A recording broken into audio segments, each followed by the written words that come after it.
Hello everyone, നമ്മൾ ഈ ക്ലാസ്സിൽ ഡിസ്കസ് ചെയ്യാൻ പോകുന്നത് ബാങ്കിങ് സെക്ടറിനെ കുറിച്ചാണ്.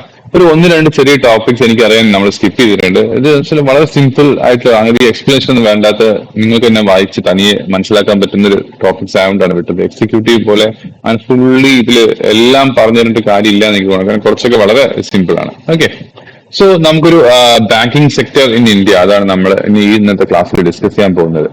സോ എന്താണ് ബാങ്കിങ്? ബാങ്കിങ് എന്ന് പറഞ്ഞാൽ ഒരു ഇൻസ്റ്റിറ്റ്യൂഷൻ ദാറ്റ് അസെപ്റ്റ്സ് ഡെപ്പോസിറ്റ്സ്. ഏറ്റവും സിമ്പിൾ ആയി പറയുകയാണെങ്കിൽ ഇത് മാത്രമല്ല ഇന്നത്തെ ബാങ്കിങ് സെക്ടർ ചെയ്യുന്നത്, പക്ഷെ ബേസിക്കലി നമ്മൾ പറയുകയാണെങ്കിൽ അസെപ്റ്റ്സ് ഡെപ്പോസിറ്റ് ആൻഡ് ഗീവ്സ് ലോൺസ് അല്ലെ. ഇത് കൂടാതെ പേയ്മെന്റ് സർവീസസ് കൊടുക്കും. നമുക്കൊരു സേവിങ്സ് അക്കൗണ്ട് ഉണ്ടെങ്കിൽ അതിൽ പൈസ അടക്കലും ഇടയ്ക്കലും ഒക്കെ അവർ ചെയ്യും അല്ലെ.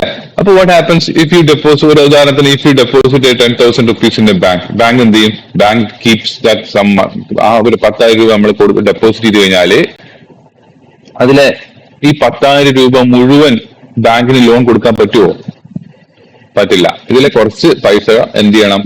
സർട്ടൻ പെർസെന്റേജ്, ഇപ്പൊ ഒരു 100 രൂപ ഉണ്ടെന്ന് വെക്കാം, അതില് 100 രൂപ മുഴുവനായിട്ട് ബാങ്ക്സിന് ലെൻഡ് ചെയ്യാൻ പറ്റില്ല, ലോൺ കൊടുക്കാൻ പറ്റില്ല. അതിൽ കുറച്ച് പൈസ ക്യാഷ് റിസർവ് റേഷ്യോ, അതേമാതിരി SLR, അങ്ങനെ ആ രീതിയിലൊക്കെ നമുക്ക് റിസർവ് ബാങ്കിന്റെ കീഴിൽ വെക്കേണ്ട ആവശ്യമുണ്ട്. സോ ദാറ്റ് അത് വെച്ച് കഴിഞ്ഞിട്ട് ബാക്കി എത്രയാണോ എമൗണ്ട്, എക്സാക്ട് എനിക്ക് ഓർമ്മയില്ല അതിന്റെ റേറ്റ് എത്രയാന്നൊക്കെ, ഓക്കെ ഗൂഗിളിൽ കിട്ടും. CRR SLR ഒക്കെ ഉണ്ട്. അതൊക്കെ കുറച്ച് കഴിഞ്ഞിട്ട് ബാക്കി വരുന്ന എമൗണ്ട് ആണ് എന്ത് ചെയ്യുക? ബാങ്ക് ലോണായിട്ട് കൊടുക്കുക.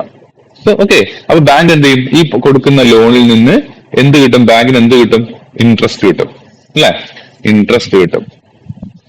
ഇനി നിങ്ങൾ 10,000 rupees ഡെപ്പോസിറ്റ് ചെയ്യുമ്പോൾ, ബാങ്ക് ഡെപ്പോസിറ്റ് ചെയ്യുമ്പോൾ അതിന് നിങ്ങൾക്ക് എന്ത് കിട്ടും? നിങ്ങൾക്ക് ഇൻട്രസ്റ്റ് കിട്ടും.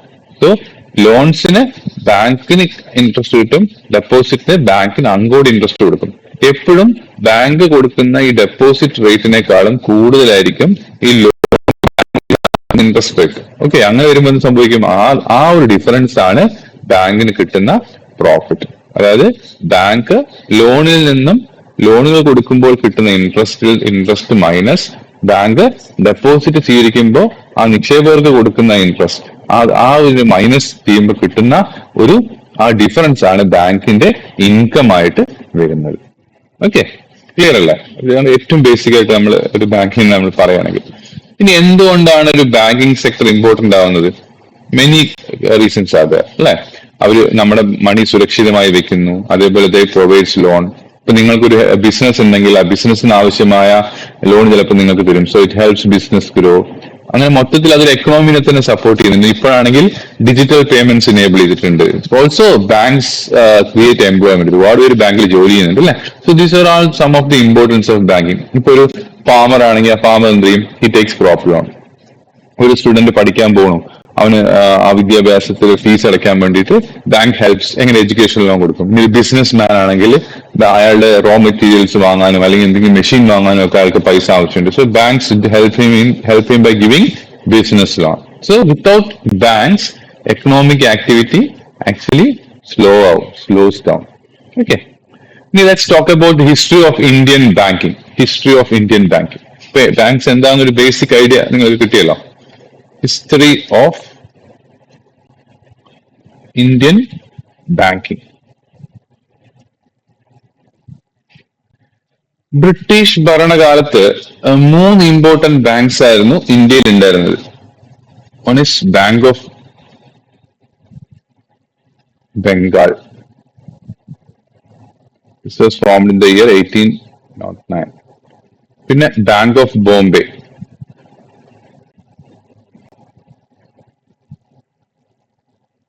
This was formed in the year 1840. Then Bank of Madras.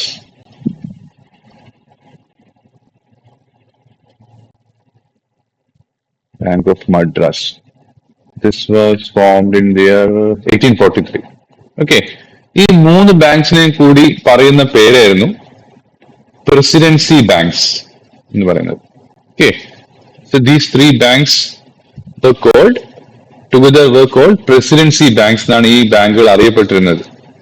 Presidency banks. Okay, later on ഈ പ്രസിഡൻസി ബാങ്കിനെ ഈ 3 ബാങ്കുകളും കൂടി മെർജ് ചെയ്തിട്ട് came the imperial bank of India. ഈ മൂന്ന് ഇപ്പൊ ഈ മുകളിൽ പറഞ്ഞ ബാങ്ക് ഓഫ് ബംഗാൾ, അതേപോലെ ബാങ്ക് ഓഫ് ബോംബെ, അതേപോലെ ബാങ്ക് ഓഫ് മദ്രാസ്, ഇതുകൂടി മെർജ് ചെയ്ത് ഒന്നിച്ച് ആക്കിയിട്ട് അതിന്റെ പേരായിരുന്നു imperial bank of India.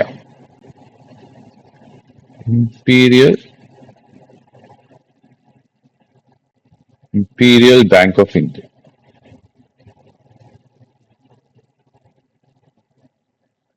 Okay, Imperial Bank of India later in the year 1955 ആയപ്പോ ഈ Imperial Bank of India later became State Bank of India. ഇന്നത്തെ SBI, State Bank of India. അങ്ങനെ SBI ഫോം ചെയ്തപ്പോ SBI became the India's largest public sector bank, and now also it's the largest public sector bank. Okay, പിന്നെ ഈ ബാങ്കുകളെ regulate ചെയ്യുന്ന body ഏതാണ്? It is institution ഏതാണെന്ന് വെച്ചാൽ that is reserve bank of India, RBI. RBI വന്നത് രൂപീകരിച്ചത് it was in 1935. എന്താ RBI എന്ന് പറഞ്ഞാൽ? It's a central bank. It is central bank of India. India's central bank ആണ് RBI. India's central bank. Banker to banks എന്നൊക്കെ പറയില്ലേ, അതാണ്. Okay, എന്തൊക്കെയാണ് RBIയുടെ ഒരു RBI ചെയ്യുന്ന കാര്യങ്ങൾ? RBI obviously it controls monetary. RBI ആണ് മോണിറ്ററി പോളിസി രൂപീകരിക്കുന്നത്. മോണിറ്ററി പോളിസിയിൽ എന്തൊക്കെയാ വരിക?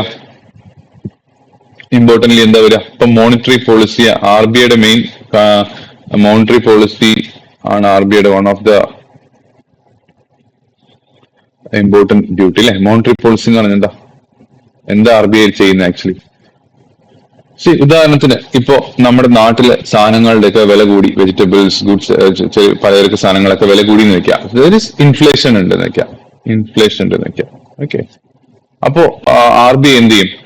RBI നമുക്ക് റെപ്പോ റേറ്റ് അറിയില്ല. റെപ്പോ റേറ്റ് എന്ന് പറഞ്ഞാൽ it is a rate at which RBI lends money to banks. അപ്പൊ ആ റെപ്പോ റേറ്റ് RBI ചെറുതായിട്ടൊന്ന് കൂട്ടും. അത് കൂട്ടുമ്പോൾ എന്ത് സംഭവിക്കും? ബാങ്ക്സിന് RBI ലെൻഡ് ചെയ്യാണ്. ആ റേറ്റ് കൂട്ടും. ആ റേറ്റ് കൂട്ടുമ്പോൾ ഒബ്വിയസ്ലി ബാങ്ക്സിന് കുറച്ച് പൈസ മാത്രമേ അവിടുന്ന് ലെൻഡ് ചെയ്യാൻ പറ്റുള്ളൂ. നേരത്തെ വാങ്ങിയതിനേക്കാളും കുറച്ച് കുറവായിരിക്കും. ഓക്കെ, അപ്പൊ ബാങ്ക്സിന്റെ ലോണിന്റെ റേറ്റും എന്ത് സംഭവിക്കും? കൂടും. അപ്പൊ ബാങ്ക്സിന്റെ പബ്ലിക് എടുക്കുന്ന മണിയും കുറയും അല്ലെ. അപ്പൊ ഫണ്ട് ഫ്ലോ കുറച്ച് കുറയും ചെറിയ രീതിയിൽ. അങ്ങനെ വരുമ്പോ ആൾക്കാരുടെ കയ്യിൽ എത്തുന്ന പൈസ ഓൾസോ കുറയുമ്പോ എന്ത് ചെയ്യും? ആൾക്കാർ സാധനങ്ങൾ വാങ്ങാനുള്ള ഡിമാൻഡ് കുറയും അല്ലെ. ഡിമാൻഡ് കുറയുമ്പോൾ എന്ത് ചെയ്യും? സാധനങ്ങളുടെ വില കുറയും. In that way inflation can be controlled. ഒന്നുകൂടി ഞാൻ പറഞ്ഞുതരാം. സോ മോണിറ്ററി പോളിസി എന്ന് പറഞ്ഞാൽ ജസ്റ്റ് ഇതിന്റെ ഒരു ഏറ്റവും ബേസിക് ആയിട്ട് ഞാൻ പറയുന്നതിൽ ഒരുപാട് ഇൻഡെപ്ത് ആയിട്ട് കാര്യങ്ങളുണ്ട്. അത് ഇവിടെ നമ്മൾ ഡിസ്ക്രൈബ് ചെയ്യേണ്ട ആവശ്യമില്ല. ഏറ്റവും ബേസിക് ആയി പറയുകയാണെങ്കിൽ RBI ബാങ്കുകൾക്ക് പൈസ കൊടുക്കുന്ന റേറ്റ് കൂട്ടും.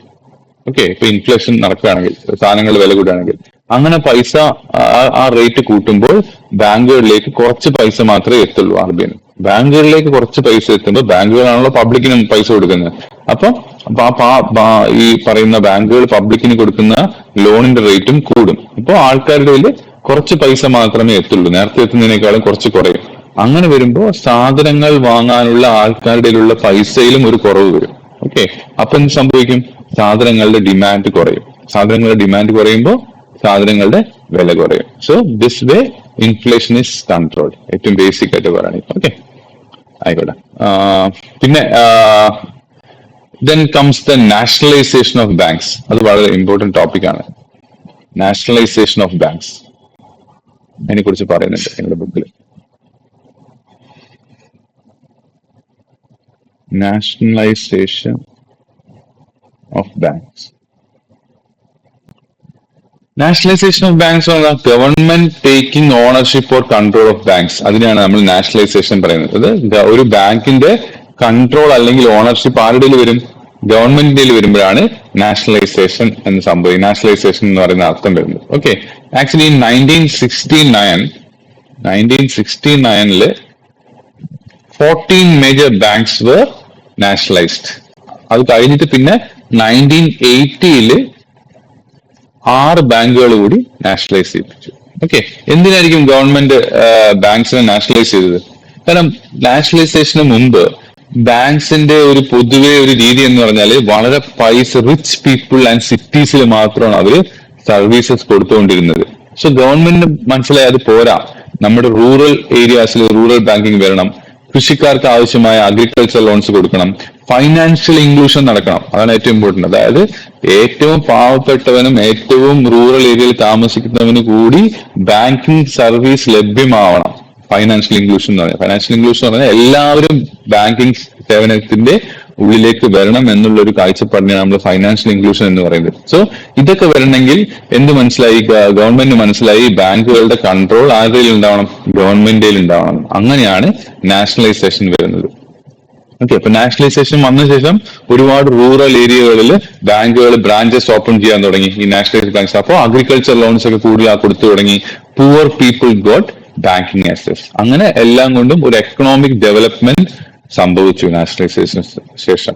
ഓക്കെ ഓക്കെ ഇനി നമ്മൾ നേരത്തെ പറഞ്ഞത് role of RBI in banking sector, അത് മേജർ ഫങ്ഷൻസ്. നമ്മൾ കൺട്രോൾസ് മണി സപ്ലൈ നമ്മൾ പറഞ്ഞു. അതേപോലെ തന്നെ ഇറ്റ് റെഗുലേറ്റ്സ് ബാങ്ക്സ്. RBI ഓരോ ബാങ്കിന്റെ സേഫ്റ്റി ചെക്ക് ചെയ്യും, അവർ റൂൾസ് ഒക്കെ പ്രോപ്പറായിട്ട് ഫോളോ ചെയ്യുന്നുണ്ടോ എന്ന് ചെക്ക് ചെയ്യും, അവരുടെ ലിക്വിഡിറ്റി പൊസിഷൻ, അതായത് ക്യാഷ് പൊസിഷൻ ഒക്കെ ചെക്ക് ചെയ്യും. ഓക്കെ, അതേപോലെ RBI ആണ് കറൻസി അടിക്കുന്നതും ഇഷ്യൂ ചെയ്യുന്നതും. അല്ലാതെ ഓരോ ബാങ്കുകൾക്ക് അവരുടെ ഇഷ്ടത്തിന് കറൻസി അടിക്കാൻ പറ്റില്ല. It's a duty of RBI. And also government account keep ചെയ്യുന്നത്, government keeps accounts with RBI. So RBI is the banker to government. Okay, ഇനി ഇന്ത്യൻ ബാങ്കിങ് സെക്ടറിനെ കുറിച്ച് പറയുകയാണെങ്കിൽ Indian banking sector is well regulated. അതേപോലെ നല്ല strong capitalized ആണ് and it is resilient. Even in the 2007 ഒരു global crisis ഉണ്ടായിരുന്നല്ലോ, ആ സമയത്ത് പോലും ഇന്ത്യൻ ബാങ്കുകൾക്ക് വലിയ അടി കിട്ടിയിട്ടില്ല. ബാക്കി US എല്ലാവരുടെയും ബാങ്കുകളൊക്കെ പൊളിഞ്ഞ സമയത്തും ഇന്ത്യൻ ബാങ്ക്സ് പിടിച്ചു നിന്നു. So that's means Indian banks are well regulated and is strongly capitalized and is resilient. കുറച്ച് എന്തൊക്കെ റിസഷൻ വന്നാലും it is resilient to that. Okay. ഇനി ഫൈനാൻഷ്യൽ ഇൻക്ലൂഷൻ പറഞ്ഞ എന്താണ്, ഓൾറെഡി ഡിസ്കസ്ഡ് അല്ലെ, അത് ഇനി വീണ്ടും പറയണ്ട. പിന്നെ another important PM Jan Dhan Yojana, അതിനെ കുറിച്ച് നിങ്ങളുടെ ബുക്കിൽ പറയുന്നുണ്ട്. PM Jan Dhan Yojana,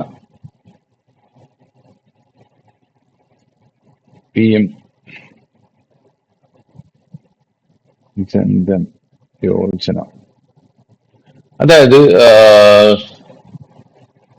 it's a government scheme to provide zero balance accounts. ഇപ്പൊ നമ്മൾ ഏത് ബാങ്കിൽ ഓപ്പൺ ചെയ്യാൻ പോയാലും അക്കൗണ്ട് ഓപ്പൺ ചെയ്യുമ്പോൾ അത് മിനിമം ബാലൻസ് 500 രൂപ വെക്കണം, 1000 രൂപ വെക്കണം എന്നൊക്കെ പറയാറുണ്ട്. പക്ഷെ ഈ PM ജൻധൻ യോജന വഴി സീറോ ബാലൻസ് അക്കൗണ്ട്സ് ആണ് ഓപ്പൺ ചെയ്യേണ്ടത്. അത് മാത്രമല്ല അവർക്ക് അതിനൊരു ATM കാർഡ് കിട്ടുകയും ചെയ്യും, ഡെബിറ്റ് കാർഡ്, ATM കാർഡും കിട്ടും. സീറോ ബാലൻസ് ഇത്ര കീപ്പ് ചെയ്യുന്ന അക്കൗണ്ടുകൾക്ക് നിബന്ധന ബാങ്കുകൾക്ക് വെക്കാൻ പറ്റില്ല.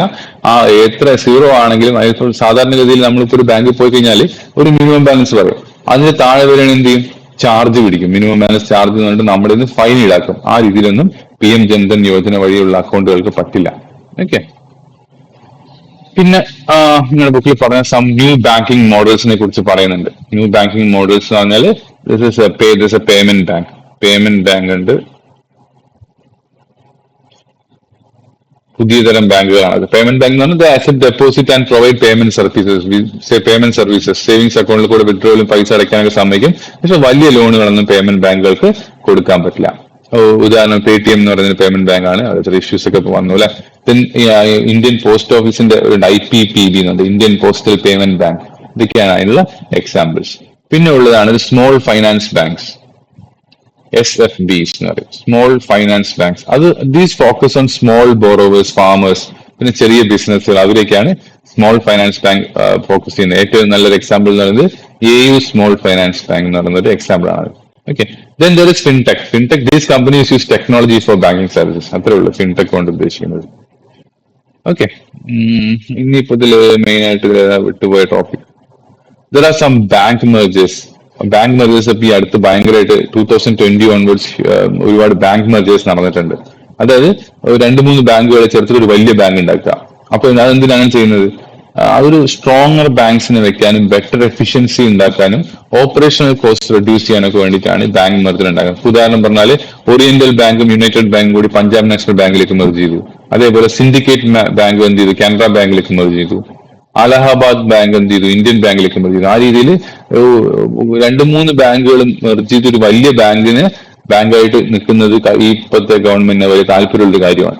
അത് അവരുദ്ദേശിക്കുന്നത് സ്ട്രോങ്ങർ ബാങ്ക്സ് ക്രിയേറ്റ് ചെയ്യുക, better efficiency and reduced operational cost, ഇതാണ് അവര് ഉദ്ദേശിക്കുന്നത്. പിന്നെ പറയുന്നത് ഡിജിറ്റൽ ബാങ്കിങ് റെവല്യൂഷനെ കുറിച്ച് സംസാരിക്കുന്നുണ്ട് അല്ലെ ബുക്കില്. ഡിജിറ്റൽ ബാങ്കിങ് റെവല്യൂഷൻ അത് പറഞ്ഞാൽ ഏറ്റവും നല്ല ഉദാഹരണമാണ് UPI. Every one nose UPI അല്ലെ. ഇപ്പൊ നമ്മളൊരു ചായ കുടിച്ചപ്പോൾ ഗൂഗിൾ പേ അങ്ങനത്തേക്കാണ് പൈസ കൊടുക്കുന്നത്. QR payments, QR code scan ചെയ്തിട്ട് പൈസ കൊടുക്കും. Then there is mobile banking, internet banking. ഇപ്പൊ നിങ്ങൾക്ക് വീട്ടിലിരുന്നിട്ട് തന്നെ വേണമെങ്കിൽ അക്കൗണ്ട് ഓപ്പൺ ചെയ്യാം, ഒരു സെൽഫി ഒക്കെ എടുത്തിട്ട്. അതേപോലെ വീട്ടിലിരുന്നിട്ട് ഫിക്സഡ് ഡെപ്പോസിറ്റ് ഓപ്പൺ ചെയ്യാം ഇന്റർനെറ്റ് ബാങ്കിങ് വഴി. ഇത്രയേ ഉള്ളൂ, വേറെ ഒന്നും അതിൽ പ്രത്യേകിച്ച് പറയാനില്ല. NPA എന്ന് പറഞ്ഞാൽ എന്താ, വാട്ട് ഇസ് NPA? അതിനെ കുറിച്ചും നമുക്ക് പറഞ്ഞിട്ട് പറയാം ഈ ക്ലാസ്സിൽ. NPA എന്ന് പറഞ്ഞാൽ it's A non performing asset. NPA means non performing asset. അത് പറഞ്ഞാല് ഇപ്പൊ നിങ്ങളൊരു ലോൺ എടുത്തു, ആ ലോൺ തിരിച്ചടവ് കൃത്യമായിട്ട് വന്നില്ലെങ്കിൽ ആ ലോൺ NPA ആവും. ഇപ്പൊ ഒരു ഹൗസിംഗ് ലോൺ എടുത്തു നിൽക്കാം, വീട് വെക്കാൻ, അതിന്റെ എല്ലാ മാസം അടച്ചു പോകണം. ആ ഹൗസിംഗ് ലോണിന്റെ 3 മാസത്തെ അടവ് തെറ്റിക്കഴിഞ്ഞാല് ആ ലോൺ NPAയിലേക്ക് പോയി, അതായത് കിട്ടാക്കടത്തിലേക്ക് പോകും. അപ്പൊ ബാങ്കുകൾ നടപടി എടുത്തു തുടങ്ങും അതിനെതിരെ, കിട്ടാക്കടത്തിലേക്ക് പോകും. അതാണ് NPA എന്ന് പറയുന്നത്. ഓക്കെ, NPA ബാങ്ക്സിനെ വീക്കൻ ചെയ്യും. സോ അതുകൊണ്ട് തന്നെ RBI ഓരോ ബാങ്കിന്റെ NPA ലെവലൊക്കെ കൃത്യമായിട്ട് മോണിറ്റർ ചെയ്തുകൊണ്ടിരിക്കും. ഓക്കെ, ഇനി there is safety rules, international banking safety rules ഉണ്ട്. അതിൽ ഇന്ത്യ ഫോളോ ചെയ്യുന്ന ഇന്റർനാഷണൽ ബാങ്കിങ് സേഫ്റ്റി റൂളിനെയാണ് നമ്മൾ ബേസൽ 3 നോംസ് എന്ന് പറയുന്നത്. ബേസൽ 3 നോംസ് അത് എന്തിനാന്ന് വെച്ചാൽ ബാങ്കിങ് സിസ്റ്റം സ്ട്രോങ് ആക്കാനും ബാങ്കിന്റെ ക്യാപിറ്റൽ ബെറ്റർ ആക്കാനും റിസ്ക് മാനേജ് ചെയ്യാനാണ് ഈ ബേസൽ 3 നോംസ് ഇന്ത്യ ഫോളോ ചെയ്യുന്നത്.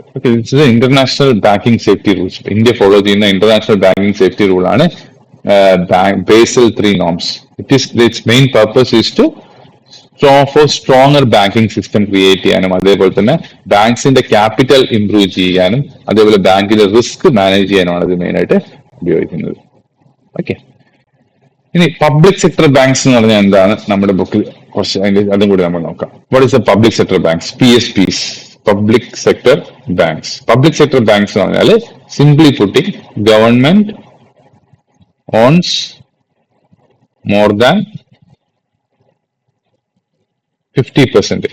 ഓക്കെ, അതായത് State Bank of India, Bank of Baroda, Canara bank, Punjab national bank, ഇതെല്ലാം PSBs ആണ്. കാരണം എന്താ വെച്ചാൽ പബ്ലിക് സെക്ടർ ബാങ്ക്സ് ആണ്. കാരണം എന്താ വെച്ചാൽ അതിലൊക്കെ ഗവൺമെന്റിന്റെ ഓണർഷിപ്പ് മോർ ദാൻ 50% ആണ്. ഒരു PSB എന്ന് പറഞ്ഞാൽ നമുക്കറിയാം 50% മുകളിൽ ഗവൺമെന്റ് ഓണർഷിപ്പ് ഉണ്ടാകുമ്പോൾ അതിന്റെ കൺട്രോൾ ഈസ് വിത്ത് ഗവൺമെന്റ്. അതുകൊണ്ട് തന്നെ അതിന്റെ ഫോക്കസ് ഒരു പബ്ലിക് വെൽഫെയർ ആയിരിക്കും, എല്ലാവരുടെയും ഒരു നന്മ കേന്ദ്രീകരിച്ചിട്ടായിരിക്കും, അല്ലെങ്കിൽ ലാഭം മാത്രമായിരിക്കില്ല.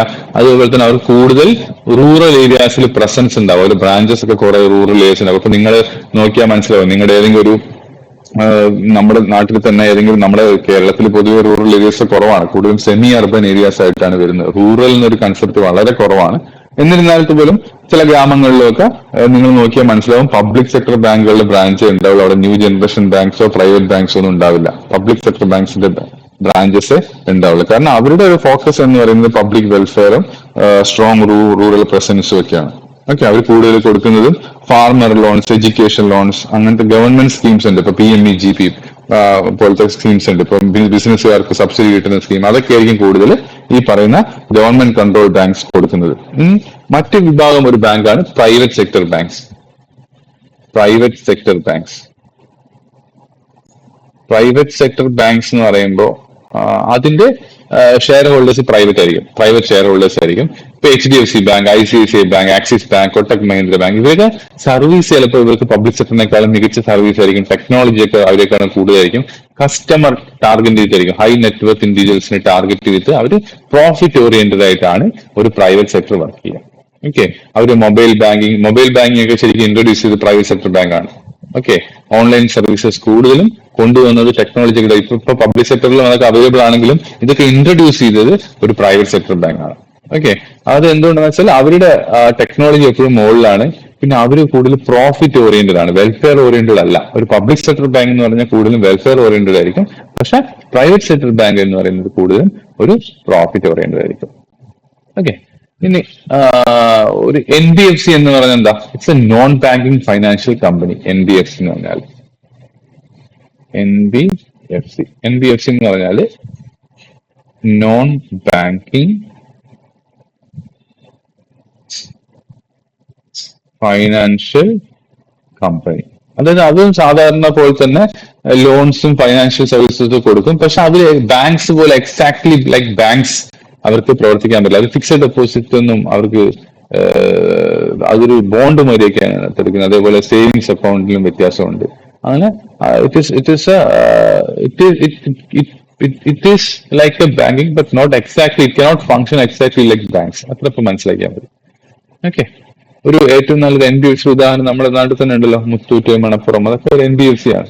അതേപോലെ ESAF was before an NBFC, now it's A bank, small finance bank ആയി മാറി. സോ മുത്തൂറ്റൊക്കെ IIFL, അങ്ങനെ കുറെ NBFCs നമ്മൾ ചുറ്റും നോക്കിയാൽ നമുക്ക് തന്നെ കാണാൻ പറ്റും. സോ ഇത്രയാണ് ഒരു ബാങ്ക് സെക്ടറിനെ കുറിച്ച് നിങ്ങളുടെ ബുക്കിൽ വളരെ ബേസിക് ആയിട്ട് നമ്മളിപ്പോൾ ക്ലാസ് നടത്തത്. Just go through that module book, you will understand better. Thank U.